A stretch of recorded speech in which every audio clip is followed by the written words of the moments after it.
I've been posting songs recently on spiritual warfare, mainly traditional hymns to tunes that I've written. And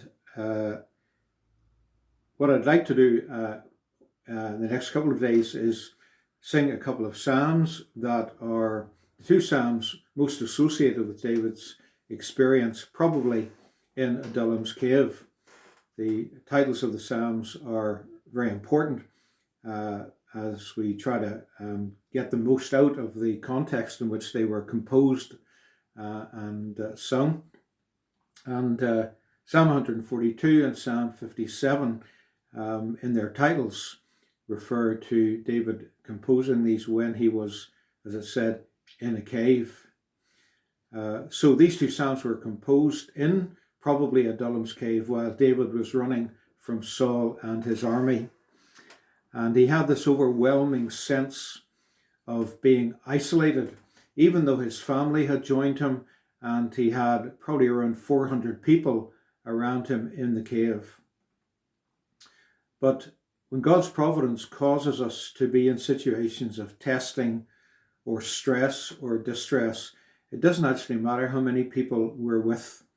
We cannot avoid that sense of isolation. And many times I've come to these psalms and really identified with the title of the psalm, David, when he was in a cave, and I felt that I've been in my cave in terms of a sense of inner isolation and a narrowness, almost being entrapped in a cell in prison by the circumstances. So this inner sense of isolation that David was experiencing is really, and was for him and is for us, a part of God's training in our lives to teach us to depend on him alone and on his promises alone. In our own minds, we tend to think at that point that something must have gone wrong, but in fact, it's part of God's perfect plan. The circumstances of the psalm are really important. David had already fled from Saul, first of all to Samuel, and then to the city of the priests at Nob. And now the third destination was the cave. And shortly after this, he was going to flee to a nearby forest after Gad, the prophet who had joined his company, warned him that he should get out of the cave and hide in the forest. So it seemed as if there was nowhere David could go to hide from Saul. I should say also, he'd also tried to hide amongst the Philistines at Gath, and he'd been thrown out by them as well. So he was having a really rough time. And he starts off by saying in the psalm that his spirit is faint. He's weary. He's tired. He's not just physically tired, but he's mentally, emotionally tired. And he felt so alone. And all he can see around him is traps that the enemy has set for him. It's like living in the middle of a minefield. Where do you turn? Where can you put your foot on secure ground? And he feels as if he has what we would call no right-hand man. He doesn't yet have his bodyguard of mighty men that we read about in 2 Samuel. But even worse, even though his family and 400 allies are around him in the cave, he feels as if no one is concerned for him, or at least concerned enough to do anything to change the situation. And how many of us can identify with that feeling, even when we have other believers around us, of just no one cares for me, although it's not entirely true. It's a bit like Elijah when he was feeling so sorry for himself that he was the only one left, and God said, no, there are thousands, Elijah, who are in the same place as you, have not bowed the knee to Baal. But that was not what Elijah felt. And so in this psalm, he's calling out to Yahweh. Yahweh, the name that God had given along with his covenant of grace. David's in a cave, but he says, God, Yahweh is my portion. He is my inheritance in the land. I might be in a cave and this is all that I've got, the only ground I have to stand on, but Yahweh is my portion in the land of the living.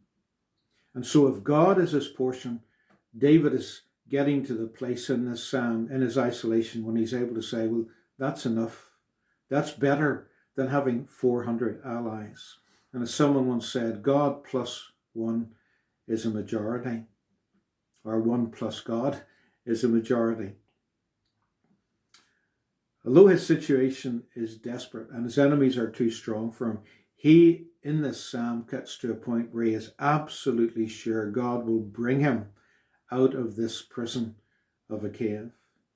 And the last line I find really, really interesting. Your righteous ones will gather around me when they see your goodness or when they've seen your ways. Following the psalm and prayer, as I was saying, you might think David means that, as a response to his prayer and his cry out to God, that he was delivered, and then people would gather around him and rejoice with him as they celebrated his deliverance when they saw the goodness of God in saving him. And he would no longer feel isolated because he had people gathering around him, singing along with him. But the reality was that he would continue to be a fugitive for some years to come. And there'd be other caves that he would have to hide in, to which he would have to sing, in which he would sing this psalm, and in which he would compose other psalms. And while Saul would not capture him, God would indeed deliver him from Saul. He wouldn't be free from the situation of being persecuted and pursued for some time. But he says, the righteous will gather around me. And what did he mean by that? I think what he means is that the righteous, even the people that were in the cave with him, would gather around because they would become as convinced as David was that God was good to him and would be good to him, even in the cave. In other words, it was in the cave he rediscovered the goodness of Yahweh, the God of the covenant of grace. And he was going to write a psalm about it, and he would celebrate it, and he would sing about it. And as others heard it, they would gather around him too, as they saw God has moved in David to give him this invincible faith and conviction that God indeed would save him. And so they would maybe join in this psalm, and then maybe David would begin to sing Psalm 23 that he'd composed much earlier in this. You've set a table before me in the face of my enemies. You've anointed my head with oil. In other words, he went from a situation of isolation to a sense of God being with him, God's presence with him, God's grace, God's covenant with him, to a sense that his people, God's people, were around him, joining with him in praise and thanksgiving, even though the circumstances had not really changed. There's so much, I think, to learn from meditating on a psalm like this, a psalm that has been given to us to sing when we feel that we're in our cave. To Yahweh I shout out in prayer, my voice appeals for grace.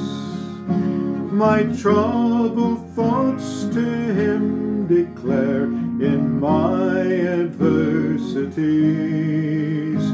For when my spirit faints within, you know me, you're the one who knows my path and where their traps are laid to bring me down. Who knows my path and where their traps are laid to bring me down. There's no one at my right hand to stand alongside me. I've nowhere else to go, no one who is concerned for me. But to you, Yahweh, I cry out, you're my refuge, I say. You are my portion